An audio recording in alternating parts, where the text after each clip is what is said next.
Bonjour à tous et bienvenue à votre édition L'Info. Le ministre algérien des Affaires étrangères Ahmed Attaf s'est entretenu hier jeudi avec le coordinateur pour le Moyen-Orient et l'Afrique du Nord du Conseil de sécurité nationale à la Maison-Blanche, Brett McGurk.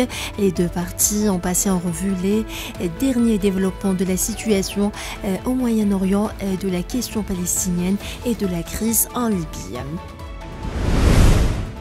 Ahmed Attaf s'est également entretenu avec le secrétaire d'État adjoint Derek Chollet qui s'apprête à occuper le poste de sous-secrétaire à la défense, avec lequel il a notamment évoqué les développements de la crise au Niger.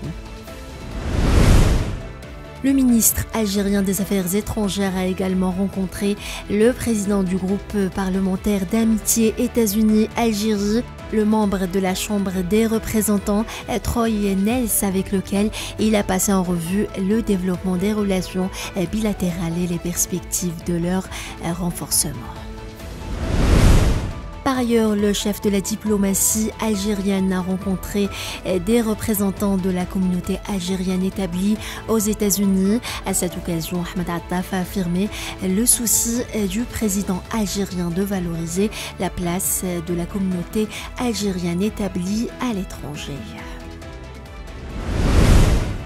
Le ministre algérien des Affaires étrangères a rencontré au terme de la visite de travail qu'il effectue à Washington des opérateurs économiques ainsi que des hommes d'affaires américains membres du Conseil d'affaires algéro-américain. À cette occasion, le ministre a présenté devant les participants à cette rencontre un exposé détaillé sur la dynamique économique que connaît l'Algérie dans le cadre des réformes prometteuses initiées par le président algérien Abdelmajid Tebboune.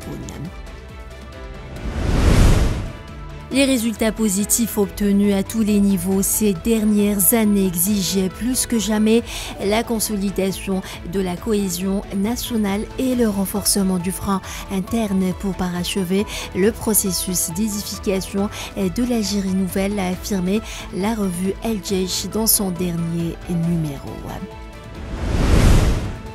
Un jeune Palestinien a été tué et 4 autres ont été blessés ce vendredi par des balles des forces d'occupation sionistes dans le camp de réfugiés de Tulkarem, dans le nord de la Cisjordanie occupée, selon des sources médicales. Les autorités australiennes ont réitéré leur ferme opposition aux colonies implantées dans les territoires palestiniens occupés, les qualifiant d'illégales et contraires au droit international. Les Nations Unies ont exprimé hier jeudi leur plus sévère condamnation après le meurtre d'un candidat à l'élection présidentielle en Équateur, appelant les forces de l'ordre local à mener une enquête approfondie sur l'incident. Les incendies dévastateurs qui ont quasiment rasé une ville de l'archipel d'Hawaï ont fait au moins 53 morts selon un bilan provisoire. Selon un bilan établi jeudi, 29 personnes ont été tuées et 16 autres restent portées disparues à la suite de catastrophes provoquées par le récent cycle de fortes pluies dans la province chinoise du Hebei, ont déclaré ce vendredi les autorités locales.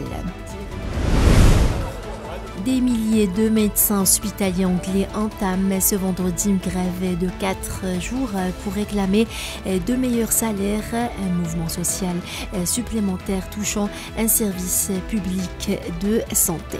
Voilà, c'est la fin de ce flash. Merci de l'avoir suivi.